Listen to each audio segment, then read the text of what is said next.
On today's episode, I'll dive into the Blackhawks' frustrating yet still encouraging OT loss to the Devils, and also break down Louis Crevier being bumped up to the top pairing.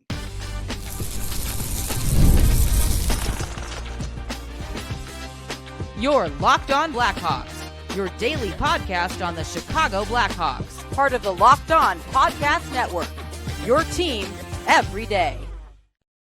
What's going on, everyone? Welcome back to another episode of Locked On Blackhawks, part of the Locked On Podcast Network, now your number one sports podcasting network, where we're proud to bring you your team every day. I'm your host, Jack Bushman, also Blackhawks beat writer for Chicago Hockey Now. If you love everything I'm doing here on Locked On Blackhawks, make sure to go and check out ChicagoHockeyNow.com for all of my Blackhawks written content. And I also have to let you know off the jump that today's episode is sponsored by FanDuel. Download the FanDuel app now, or you can also check out FanDuel.com to get $300 worth of bonus bets when your first $5 bet wins.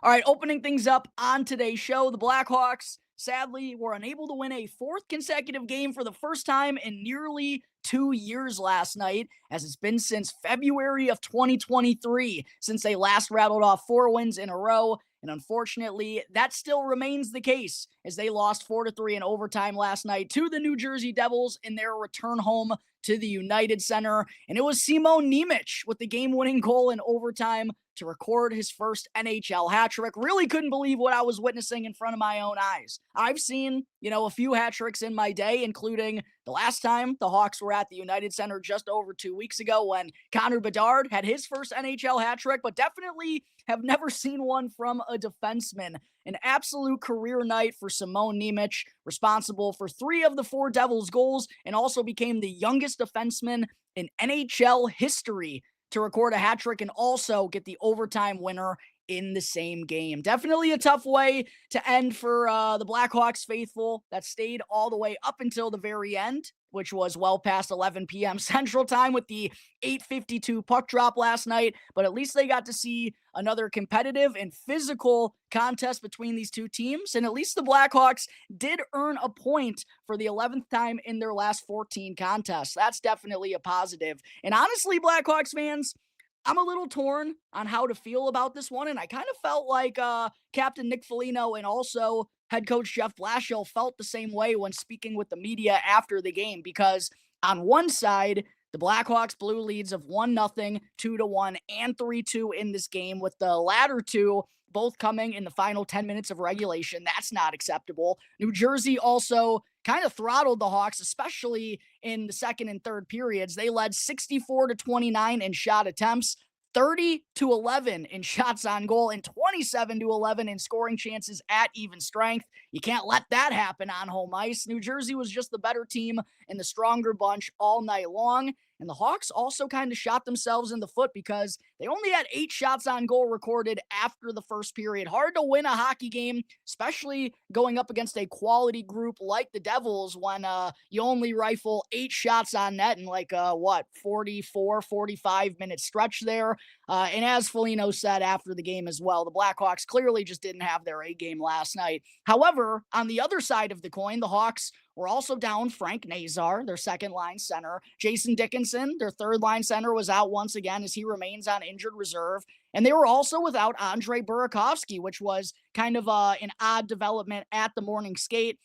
Burakovsky did not participate, wound up finding out after the contest that it was due to an illness. The Hawks were hoping that he was going to be able to go, but actually had to call up Landon Slaggert from Rockford just in case, and he actually wound up playing in this game. I'll have more on Slaggert coming up in just a moment during segment 2, but all 3 of those key forwards were out of the lineup for the Blackhawks last night, and without those 3, they still found a way to earn a point against the top team in the entire Eastern Conference. And I do think that's saying something, even though this group, Foligno said it, Blashill said it, they're not into moral victories, but it's just a fact of the matter. They got a point in the standings last night, which at least helps kind of keep this momentum going when they were clearly down a couple of essential pieces of what the team has been doing this year. Frankie Nazar, even though he's been quiet as of late in his final 5 to 6 games before suffering the injury against the Flames, still shown a lot of promise as a 21-year-old in that second line center spot. Jason Dickinson, while he never really gets the credit that he deserves as a very effective third line center, then Andre Burakovsky coming into Wednesday was tied for second on the Blackhawks in points. Also, as I've mentioned a couple of different times on the show recently, 4 multi-point outings in his last 7 games with 10 points, 5 goals, and 5 assists during that stretch. He's been essential in Connor Bedard as well, taking that next step in his game and giving him a capable line mate up top, and in the process has also kind of revitalized his own career. How many times in the past, Blackhawks fans, in this same situation, would we have seen the Hawks get routed, 4-1 or 5-1 or something like that, and have a multi-goal defeat where they didn't even have a chance at sniffing a victory? I think even though it was frustrating to lose this one and blow as many leads as they did, I still feel like we've learned once again, as the sample size, it's still small at only 17 games, but it continues to start getting bigger and bigger and bigger. We continue to learn that this Blackhawks team, this young group, they fight hard regardless of the situation night in and night out. And now through their opening 17 games, they've been competitive in 16 of them. The only one I really think is kind of been a poor showing, a true poor showing where they didn't have a chance whatsoever. It was that 6-3 loss against the Winnipeg Jets where they were down, I think, 5-1 around the midway point of that third period. Outside of that, they're right there and have a chance to win every single night. And that hasn't been the case in far too long for this franchise. And I really do think not only with the addition of speed and the young talent on the roster, Jeff Blashill, man, just continues to be so instrumental in everything that's building here right now. I really do believe he's given this young group the confidence by, working them hard at the beginning of the season. They know they've put in the work. He has them playing the right way, and that's given them this belief and confidence in themselves and kind of turned them into a dangerous, young team that kind of fights like they don't really have anything to lose. They know what they can achieve. They've seen it now. I know, again, it's not the biggest sample size, but 17 games, the way they're fighting on a consistent basis, it is undoubtedly impressive. So even if it was a loss last night, even if the Blackhawks were unable to extend their winning streak, I still think we're seeing clear signs of progress out of this young team, even if the analytics were heavily in favor of New Jersey, even if, the Blackhawks got outshot and got outchanced the way that they did. Also, you got to think the 3 forwards being out of the lineup definitely played a part in that somewhat, maybe some tired legs coming off of that 6-game road trip as well. But we learned, again, that the Blackhawks have this fight, have this resiliency. They never quit, and they find ways to give themselves a chance night in and night out, and it's been undoubtedly impressive. And we also learned last night, by the way, that Spencer Knight is such a studly young goaltender.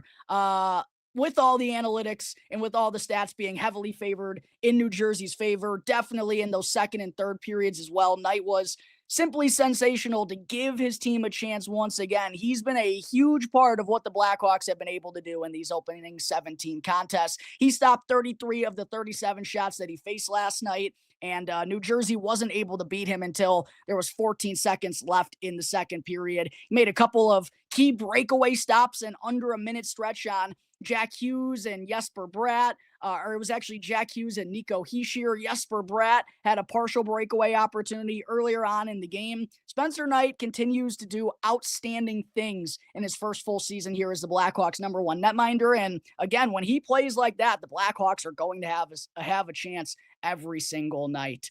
So there are my quick takeaways from last night's frustrating, yet also still somewhat encouraging overtime loss to the New Jersey Devils. The Simon Nemec hat trick game, 1-1. Never forget for a very odd reason. Coming up in just a moment here, Blackhawks fans, I'll break down Brendan Dillon getting fined for his hit on Tyler Bertuzzi, while Connor Bedard extended his point streak to tie a career high. But first, got to talk to you all about a new sponsor here on the Locked On Podcast Network, which is Drip Drop. When I'm hydrated, everything just works better, from my focus to my energy, my mood, and even my skin. And that's why I've been using Drip Drop. It's doctor-developed hydration that keeps me running at full power no matter what my day looks like. It delivers 3 times the electrolytes and half the sugar of leading brands using a science-backed formula that's trusted by medical professionals firefighters, and over 90% of top college and pro teams. So hydration has just become non-negotiable for me, and Drip Drop helps me feel sharper, calmer, and honestly just better overall. And right now, Drip Drop is offering podcast listeners 20% off on your first order. All you got to do is go to dripdrop.com and then use our promo code LOCKEDONNHL in all caps. Again, that's dripdrop.com with the promo code LOCKEDONNHL in all caps for 20% off on your first purchase. Go and stock up now before that heat hits hard, and keep your body and mind performing at their best with Drip Drop. Per usual, just a quick reminder to please go smash that like button, subscribe to Locked On Blackhawks on YouTube if you haven't done so already, and go and show some support to Locked On Blackhawks on Instagram as well. So that's the latest account I'm really trying to boost up, posting some Blackhawks reels, shorts, graphics, prospect updates. Lots of good stuff can be found over on Locked On Blackhawks Instagram page.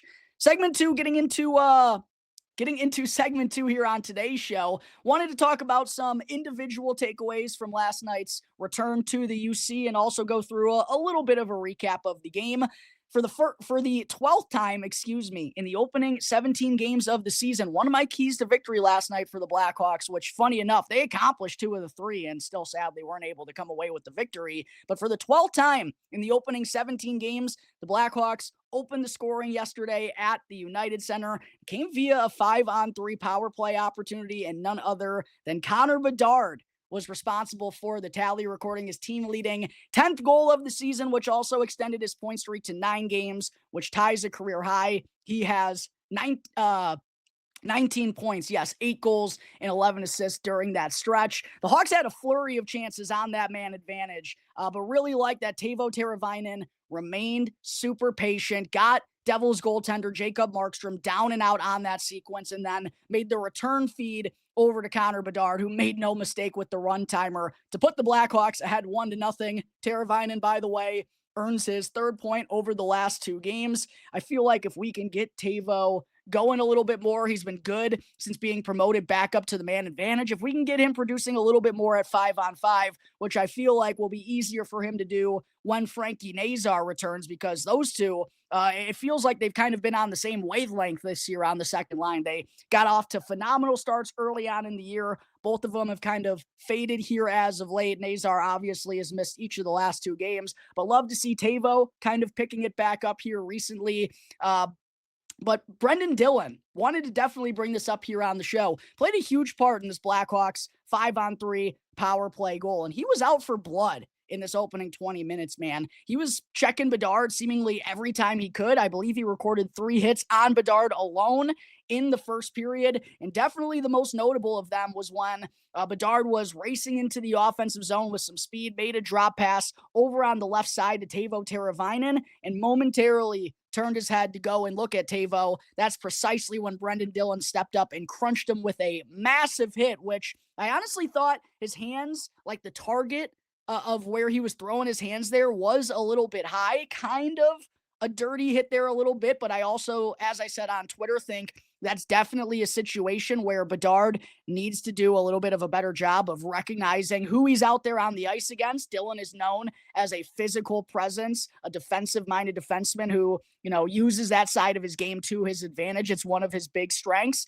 Bedard also just needs to do a better job of keeping his head on a swivel there and understanding the position that he's putting himself in. Kind of gave, I think, many Blackhawks fans a little bit of a flashback to the Brendan Smith hit that fractured Connor Bedard's jaw during his rookie year at Prudential Center in New Jersey.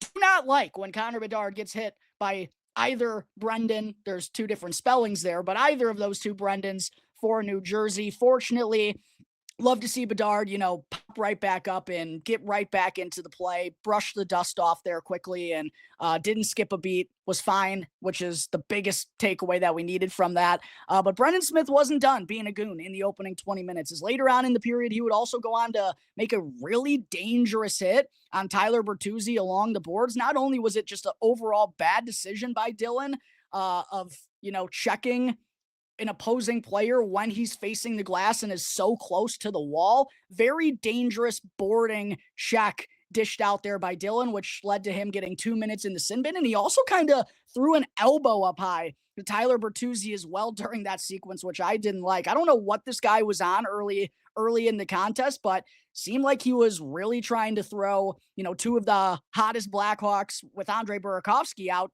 the two hottest Blackhawks on the team off of their games early by hitting Bedard every time he could. And with that dangerous hit on Tyler Bertuzzi, rightfully, Dylan was taken off to the sin bin, which gave the Blackhawks that 5-on-3 opportunity. Love to see both Bedard and Bertuzzi wind up making an impact on that goal. Bedard getting the finished product to extend his point streak to 9 games. Tyler Bertuzzi with the secondary assist also extended his point streak to 4 games as well, getting a little bit of payback there on Dylan, who actually, as of this morning, was fined the maximum $5,000 by the NHL Department of Player Safety, which I do think was definitely the right call. And he is a repeat offender. He's been suspended twice in his career. Honestly, could have maybe gotten a game for the hit that he had on Tyler Bertuzzi. And I don't know if the Department of Player Safety kind of weighs this into consideration, but with the way he made that run at Bedard, and like I said, kind of elevated his hands at the point of contact, and I think caught Bedard right up around the chin area. Fortunately, both he and Bertuzzi were okay after suffering those hits, but did not like the way that Brendan Smith was going about his business in the opening 20 minutes. Love to see the Blackhawks wind up converting on that 5-on-3 chance and making them pay for that one. When I'm talking about Connor Bedard and Tyler Bertuzzi, they were up on the Blackhawks top line last night. Andre Burakovsky obviously was out of the lineup. That meant that Oliver Moore was promoted up to the top line for the first time during his current NHL stint. And I thought Moore used his wheels well a couple of different times, also made a really savvy play to force a turnover in the neutral zone, and then a nice stretch pass, lead pass a little bit to find Tyler Bertuzzi for a partial breakaway that got stopped by Jacob Markstrom's blocker. I thought Moore also, in the 3-on-3 overtime period, he was wheeling around there with a full head of steam and kind of did like a half circle to go through the neutral zone and enter the offensive zone at maximum speed there. I thought he stick handled maybe a couple too many times and maybe try to do a little bit too much, but I did like to see that. While it obviously came because Andre Burakovsky was out of the lineup, the Blackhawks felt comfortable enough to give Oliver Moore that opportunity. And while he finished without a shot on goal and was a -2 and 18-19 of ice time, and Burakovsky sounds like he's going to be able to return on Saturday when the Blackhawks return to play against the Toronto Maple Leafs. I don't think Oliver Moore is going to be there for a second consecutive game, but, the line combinations, they get mixed up throughout the course of a season, and it at least is nice to know that Oliver Moore showed some good capabilities up on that top line and made a couple of sound plays. Wasn't the most impactful night from him whatsoever, but I did think he looked capable, and at some point down the line, maybe not right here, right now, with how well Bedard and Burakovsky are clicking the killer bees, but I do think, again, sometime down the road, I would potentially like to see Oliver Moore and his wheels go up there along with number 98. The other 2 goals on the night that were scored by the Blackhawks each came from the makeshift fourth line of Landon Slaggert, Nick Foligno, and Sam Lafferty. And as I mentioned in segment 1, Landon Slaggert was recalled kind of on an emergency basis earlier in Wednesday afternoon, just because the Blackhawks were hoping that Burakovsky was going to be able to play, but they also knew there was a possibility that he was going to miss the game. And if they didn't recall Slaggert, they'd be left with only 10 healthy forwards on their active roster, even though Jeff Blashill likes to go with one less forward frequently in the lineup than most NHL clubs do. Still got to have 11 to be able to suit up, and they needed Landon Slaggert for that last night, as Burakovsky obviously didn't end up playing. And then Sam Lafferty drew into the lineup for a second consecutive game because of the injury problems, played for just the 5th time this season, and I absolutely love to see both he and Slaggert make the most of their opportunities. Slaggert redirected Louis Crevier's shot from the point early on in the 3rd period to put the Blackhawks ahead 2-1 for his first goal of the season. And then Sam Lafferty later on in the frame with a jaw-dropping goal, a maneuver that I simply didn't know that he had in his bag. The full Shaquille O'Neal. I apologize. I wasn't familiar with your game, Sam Lafferty. Maybe the best goal of his entire NHL career, as after a nice chip off the wall by captain Nick Foligno, Lafferty gets to utilize his wheels and race into the offensive zone. He went on to make a nasty curl and drag move, leaving young Devils defender Luke Hughes in the dust, and then finished it off with a nice backhanded shot as he got Jacob Markstrom down and out. That put the Blackhawks ahead 3-2. Both Lafferty and Slaggert with their first goals of the season, which definitely had to feel good for both of those guys, right? Slaggert going into training camp looked like he was handed an opportunity to start on the third line with Jason Dickinson and Ilya Mikheyev. And sadly, he suffered a couple of injuries, also dealt with an illness of his own during the preseason. That forced him to miss the opening 5 or 6 games of the regular season. Just didn't really get in that consistent flow, I think, that you want for every single player to start the year. Ended up getting reassigned down to Rockford as there just clearly wasn't a consistent spot for him in the lineup. Well, now with the current injury situation in the forward group, the Hawks might need Landon Slaggert here for these next couple of games moving forward. Had to feel good for him to get a piece of that shot from Crevier and net his first goal of the season.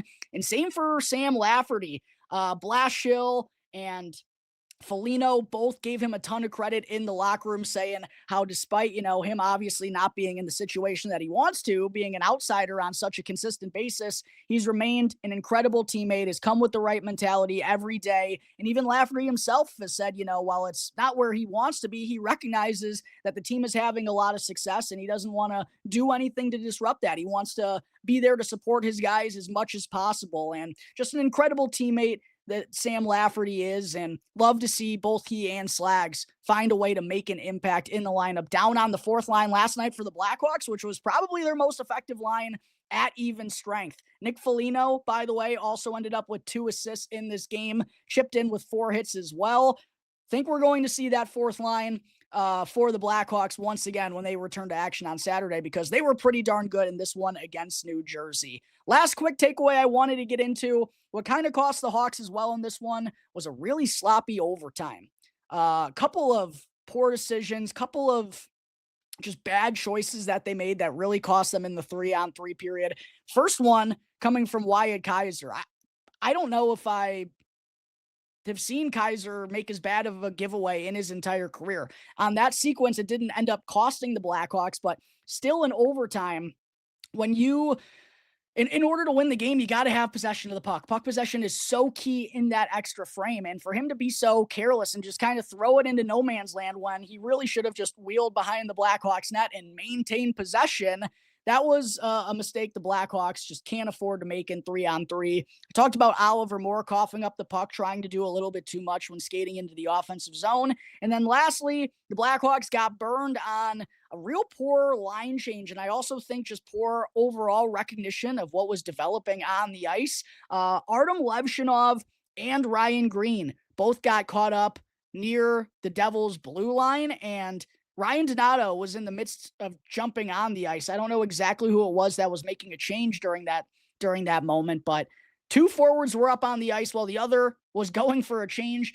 That left Simon Nemec, the defenseman, all alone by himself for a breakaway. Heck of a pass by Markstrom, by the way, the goaltender, to pick up the primary assist. Poor line change from the Blackhawks, poor decision-making. Nemec walks into the offensive zone, and as I said in segment 1, absolutely roofed a shot, glove high, over Spencer Knight to get the overtime win. I like how the Blackhawks were able to get there, and I like how many times they've been able to, get a point in some of these games where they wouldn't have in past years. However, they still got to do a better job of figuring out how to win these overtime games. 4 overtime losses already in the opening 17 contest. You'd rather lose in overtime than in regulation, but you'd also most definitely love even more to come away with that extra point. And on a night like this one, where the Blackhawks weren't at their best, but still found a way to get to that point in time, the United Center faithful came out and showed support all the way up until the very end, past 11 p.m. CT. Would have been very nice for them to get that one done in the 3-on-3 period. But not only did the Blackhawks make those sloppy mistakes, they also failed to record a shot on goal in overtime as well. Hawks fall to 8-5-4 on the season. The overtime loss does bring them up to 20 points, though, which is currently still good for a wild card spot through 17 games. And I think if you would have told all of us that through the opening 17 back in, early to late September, at the beginning of October, we all would have went 2 thumbs up and been very happy where this young Chicago Blackhawks group is at. All right, before I wrap things up, Blackhawks fans, coming up in just a moment, do still want to discuss Louis Crevier getting bumped up to the top defensive pairing in place of Sam Rinzel.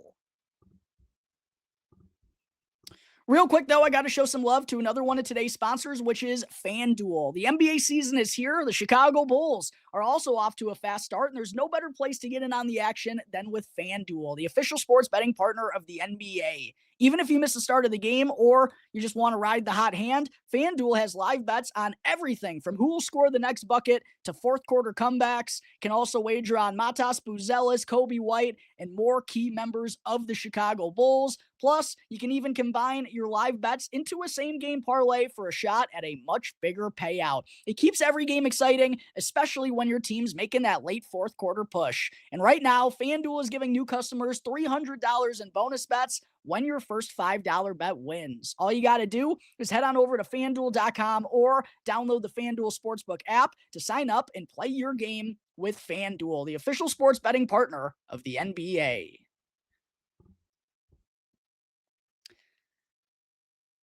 Segment 3 on the show recently, Blackhawks fans, when bringing up Sam Rinzel's name during, both post-game recaps and pre-game previews, I've mentioned that the Blackhawks have been giving him sheltered minutes more and more here recently, given that he's kind of struggled on the defensive side of things and also has kind of lacked the offensive output that I think we were expecting from him this season. Well, the sheltered minutes, the lesser role, that continued to be the case last night for Rinzel, but even more so than it's been during this recent stretch. As Rinzel, he's seen his ice time go down in each of the last 5 games, and last night played a season-low 11 minutes and 29 seconds, which was last among all Blackhawks defensemen. And when asked about this during postgame, Blashill said, just because of some of the minuses that Rinzel is having, and he's not talking in terms of plus-minus, he's talking about terms of the scoring chances that he gives up when he's out there on the ice and the lack of really successful play in the defensive zone. I think he's still got to get a little bit stronger, both on his stick and just physically with his size, which is something he really tried to do this past summer. I believe he put on right around 20 pounds and drank a ton of protein shakes, he said, but still seems like it's not enough yet for him, at least at 21 years of age. And because of that, the Blackhawks have been lessening his ice time over the past couple of weeks here. And for the first time in this season, Rinzel last night was bumped off of the top defensive pairing along with Alex Vlasic, and in place of him was big 6'7" defenseman Louis Crevier, and he made the most of his chance here as he wound up tallying 2 assists on the night. One of them, as I talked about in segment 2, was a primary assist on Landon Slaggert's goal. I continue to think Crevier does a really good job of just making the simple plays in front of him in the defensive zone, which is a page the rest of the Blackhawks blue line should take out of his playbook as they really struggle to get pucks on net from the point. Louis Crevier does it at a pretty good frequency, despite having an 83.5 defensive zone start percentage. The Blackhawks are putting him in defensive zone spots, but he's still finding ways to contribute on the offensive side of things. And with 2 assists last night, that now gives Louis Crevier 4 in his last 4 games, and kind of opposed to Sam Rinzel. While his ice time is going down, Louis Crevier's ice time is going up, and he now has 8 points, 2 goals, and 6 assists through his opening 16 games this year, which is good for second among all Blackhawks defensemen. That is not something I think any of us saw coming, and what a pleasant surprise. The 2020 7th round pick continues to be here for Chicago. I'll admit it, I wasn't really all that high on Crevier these last couple of years, but the more and more I watch this guy, the more I really think the Blackhawks might have found something, and definitely doesn't have the ceiling that other defensemen have in the organization, but seems to have a really good floor, a really good baseline, and plays some good defensive hockey while he's also been able to chip in on the offensive side of things. Not only has he been the better defensive defenseman comparatively to Sam Rinzel, which shouldn't be that surprising considering Crevier's 24, Rinzel's 21. He's been on the professional scene for a lot longer. He's also a lot bigger, which I think always benefits defensemen when making that transition to the NHL level, is having that size. Not that Rinzel's a small body. I mean, he's 6'4", right around 200 pounds, but Louis Crevier is in a different league of his own in that category. But not only has he been really good defensively, I've thought this year, He's also outproduced Sam Rinzel by a wide margin on the offensive side of things, despite